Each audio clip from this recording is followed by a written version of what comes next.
രാഹുൽ അന്ന് പറഞ്ഞ വാക്ക് അതിനേക്കാൾ നല്ലൊരു ജീപ്പ് ഞങ്ങൾ വാങ്ങിച്ചു തരും. ഫണ്ണീസ് ഗ്രൂപ്പ് തരുന്നെങ്കിൽ ആ പണം കഴിച്ച് ബാക്കിയുള്ള പണം, അതല്ലെങ്കിൽ മുഴുവൻ പണവും ഇട്ടായിരിക്കും ഞങ്ങൾ ആ ജീപ്പ് വാങ്ങിത്തരിക എന്നാണ് ഞങ്ങളോട് രാഹുൽ മാങ്കൂട്ടത്തിൽ പ്രേക്ഷകരുടെ മുന്നിൽ വെച്ച് പറഞ്ഞത്.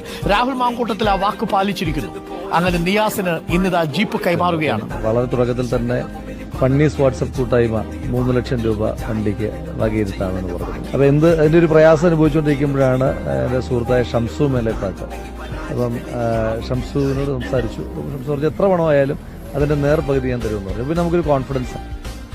ഏറ്റവും വലിയ സന്തോഷം തോന്നിയത് രാവിലെ നിയാസിന്റെ ചിരി കണ്ടപ്പോഴാണ്.